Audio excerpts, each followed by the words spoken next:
Lepo pozdravljeni. Končali smo delovni obisk predsednika vlade in ministrice UKC Ljubljana, zelo navdihujoč. Tako da najprej prosim za besedo docenta dr. Marka Juga, generalnega direktorja UKC Ljubljana, za besed.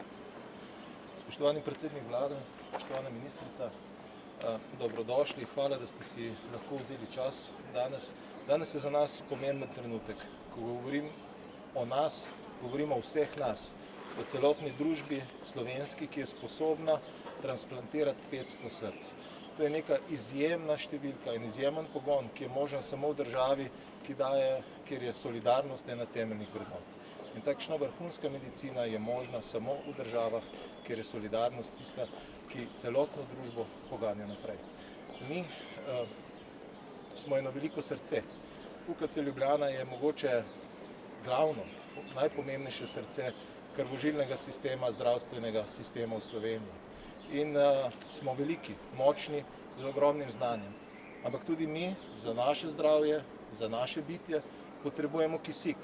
In ta kisik nam daje družba s tem, ko morda prepozna v nas, da se trudimo, da delamo za vse nas, za ljudi, ko nam mogoče izkaže razumevanje, da tukaj ljudje so res posvečeni svojim nalogam in to je, da dajemo zdravje ljudem. Tako da jaz se zahvaljujem celotni družbi, ker to je praznik celotne družbe. Smo prvi na svetu, najbolj sposobni na svetu, da ohranimo življenje in to gre zahvala vsem nam. Tako da hvala gospod premijer, hvala gospa ministrica in hvala UKC in hvala vsi, ki v tem sodelujemo. Hvala. Lepo prosim, da izjavo poda tudi docent dr. Ivan Kneževič, vodja transplantacijske dejavnosti UKC Ljubljana, sicer pa tudi strokovni direktor UKC Ljubljana. Hvala lepa. Strokovni direktor Kirurške klinike, ja. Hvala lepa, spoštovani predsednik vlade, spoštovana gospa ministrica zdravstva, spoštovani predstavniki medijev. Zdaj mogoče samo čisto na kratko povzel, da je transplantacijska medicina ena izjemno kompleksna dejavnost in samo program presaditve src vključuje več kot 150 strokovnjakov različnih profilov, od zdravnikov, izvajalcev zdravstvene nege in druge. Od tega je samo za presaditev srca 6 strokovnjakov v stalni pripravljenosti, 24/7, vse dneve v letu, vse praznike. In to so 3 zdravniki in 3 izvajalci zdravstvene nege. Mi smo izjemno ponosni na naš program presaditve srca, s katerim smo že vrsto let v samem svetovnem vrhu. V zadnjih 16 letih, od leta 2009 pa do danes, smo kar 12-krat imeli največje število presaditev src na milijon prebivalcev na svetu. Ob tem imajo naši bolniki izjemne rezultate preživetja po presaditvi in zelo nizko umrljivost na čakalni listi. To vse kaže na visoko strokovnost, organiziranost in vrhunskost medicine, ki jo ponuja naša ustanova. Hvala. Najlepša hvala. Dr. Kneževič, tudi zdaj vabim ministrico za zdravje, dr. Najlepša hvala, vsem lep pozdrav. Danes smo videli, da je darovanje organov, dejavnost darovanja organov in zdravljenje s presaditvijo nekaj, na kar smo v Sloveniji lahko resnično ponosni. Ne samo, ker gre za velik strokovni dosežek, pač pa zaradi vsega, kar se dogaja za tem. Se pravi, gre za veliko strokovno sodelovanje, povezanost vseh deležnikov, ki jih je ogromno. Od vseh bolnišničnih ekip, kirurgov, intenzivistov, kardiologov, kirurgov, medicinskih sester, organizacije Slovenija Transplant, ki vsi sodelujejo in omogočajo, da ta sistem deluje dobro. Tako da na tem mestu res iskrena zahvala vsem skupaj. Seveda pa ves sistem ne bi mogel delovati oziroma ga sploh ne bi bilo brez samih darovalcev organov. in njihovih sorodnikov, ki pogosto darujejo oziroma se odločijo za darovanje organov v najtežjih trenutkih. Tako da iskrena zahvala tudi vsem njim. Najlepša hvala. Zdaj pa k besedi vabim še predsednika vlade. En lep pozdrav. Najprej bi rad izrazil svoje globoko spoštovanje do vseh članov ekip v UKC-ju in tudi širše v javnem zdravstvenem sistemu za njihovo predano delo in skrb za bolnika. Zgodba, ki nam je bila predstavljena danes, nam je lahko vsemu navdih. Zgodba, ki govori o tem, da je možno takrat, ko se vsi skupaj ustrezno organiziramo, vsi skupaj smo predani istemu cilju, v tem primeru bolniku, lahko dosegamo v resnici rezultate, ki so najboljši na svetu. Je pa današnja zgodba tudi zelo pomemben signal temu, da če želimo ustvarjati najboljše svetovno znanje, v tem primeru je javni zdravstveni sistem za to najboljši garant. Potrebujemo kritično maso strokovnjakov, potrebujemo kritično maso časa za ustvarjanje znanja. Vse to imajo univerzitetni klinični centri. Tega izven javnega sistema enostavno ni. In zato ostaja naša zaveza, da bomo še naprej krepili javni zdravstveni sistem, da bomo na tej poti vztrajali z enim samim ciljem, skrbjo za bolnika. In za konec, ker vem, da zaupanje v javni zdravstveni sistem ponovno raste v Sloveniji, mislim, da je to dobra popotnica tudi k temu, da bomo na koncu vsi skupaj živeli v boljši, predvsem pa tudi bolj zdravi družbi.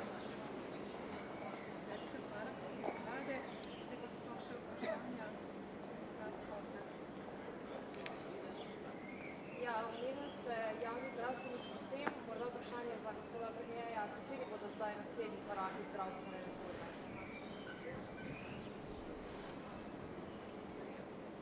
Jaz bi preden gremo na druge teme, ker to je vsaj sporedna tema, res predlagal, da mogoče imate vprašanje na temo transplantacije srca. Bom ponovil sam, ker mogoče ni bilo prej dovolj jasno. Slovenija je v samem vrhu. V zadnjih 10 letih je bila dobesedno svetovni prvak, ne vem, 6 ali 7-krat na tem področju. To je tako pomemben dosežek, ker gre za eno najbolj zahtevnih medicinskih operacij, da sama po sebi zahteva, da se je zavedamo, da jo krepimo in da jo cenimo. Tako da, če je kakšno vprašanje, prosim, pa se ne izmikam, pridem na vrsto kasneje, ne skrbi. Ja, se je pripravljamo konferenco, tako da bo veliko vprašanj potem tam. Zdaj pa bomo po vas tudi tako, da? Ok, v redu, v redu. Če date to soglasje, v redu. Zdravstvena reforma kot taka, jaz mislim, da se ne bo zaustavila še kar nekaj časa. En del je priprava, drugi del je spreminjanje zakonodaje, potem pridejo podzakonski akti in implementacija le-teh. V parlamentu je še kar nekaj zakonov, pa nekateri tudi še prihajajo, ker so še v usklajevanju na ekonomsko-socialnem svetu. Mislim, da ministrica bo znala to povedati, ampak zakon o psihoterapiji je recimo tak primer. Poleg tega je zakon o digitalizaciji že dolgo časa v usklajevanju, jaz upam, da bo zdaj šel konkretno naprej. Zakon o pacientovih pravicah in tako naprej. Pa zakon o zdravstvenem varstvu. Da. Kar bi pa rad poudaril, se reforma v zdravstvu ne gre za reformo, ki se jo naredi naenkrat, ne gre za en zakon, ne gre za enkratni ukrep. Ampak gre za to, da je treba sistem, ki je povzel, javni zdravstveni sistem, ki je v zadnjih 30 letih povzel v smer razgradnje, počasi spet okrepiti in ga spraviti nazaj tja, kjer je bil pred leti. Jaz sem prepričan, da se bo s množico ukrepov to tudi doseglo. Glavni cilj, ki ga imamo zdaj naprej, je, da se tudi fokus mogoče iz parlamenta prenese na delo skupaj z zdravstveno zavarovalnico, kjer se popravljajo strokovne podlage za spreminjanje, naprimer, sistema vrednotenja zdravstvenih storitev in tako naprej. Tako da dela ne bo zmanjkalo, ne v tem mandatu, niti v naslednjem. Ampak prvič, drugega nam ne ostane in drugič, vredno je. Zato, ker zdravje je nekaj, kar se tiče vseh nas. Zato bomo na tem vztrajali v obeh mandatih. Kaj sledi zdravstveni reformi, kje smo z digitalizacijo? Ja, se pravi, kot je že povedal predsednik vlade, zdravstvena reforma se nikakor ne zaustavlja. Jaz večkrat rečem, da je sestavljena iz številnih korakov. Poleg vse zakonodaje, veste, da imamo zdaj v pripravi veliko število podzakonskih aktov, tudi na podlagi zakona o zdravstveni dejavnosti. Seveda pa sodelujemo z Zavodom za zdravstveno zavarovanje na številnih področjih, od prenove sistema plačilnih modelov. Spremljamo tudi seveda vse ukrepe, ki smo jih že uvedli, od glavarinskih količnikov, naprimer, novih oziroma sistema plačevanja primara. Zakon o digitalizaciji je trenutno prišel iz medresorskega usklajevanja in bo zdaj obravnavan na strokovnem odboru ekonomsko-socialnega sveta. Pripravljamo spremembo zakona o pacientovih pravicah. Zakon o zdravstvenem varstvu in zdravstvenem zavarovanju je prav tako zaključil medresorsko usklajevanje. Ja, tako da vsi zakoni pač grejo naprej. Zakon o psihoterapiji je pa trenutno v državnem zboru.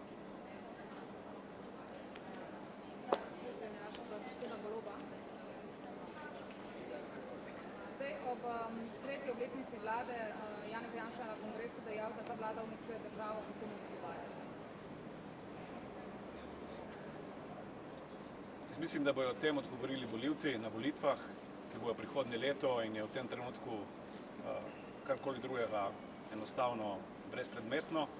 Bomo pa sicer jutri imeli tiskovno konferenco ob tretji obletnici, kjer bomo z velikim veseljem in tudi ponosom šli skozi vse dosežke te vlade in tudi ne samo to, verjamem, da bo govora tudi o tem, kako vidimo viziji, kako vidimo delovanje vlade v naslednjem mandatu. Jaz bi si želel, da bi se na koncu res soočila dva pola. En pol, ki govori o revanšizmu, z jezikom, če hočete, sovraštva, in drugi pol, ki govori o spoštljivem socialnem dialogu in o graditvi in krepitvi javne države in družbe. Na koncu bo odločitev po moje enostavna, če bo le ta dvojnost dovolj jasno izpostavljena. Zato tudi na kakršnekoli komentarje, ki so ali osebni ali zaničevalni, se ne bomo odzivali drugače kot s trdim delom. Najlepša hvala. Najlepša hvala, zdaj pa ste povabili še na konferenco. Najlepša hvala. Ne, ker v bistvu potem vprašanja, ki tega in tega. Mislim, da ni bilo več dogovorjeno. Hvala. Svidenje. Ja, ampak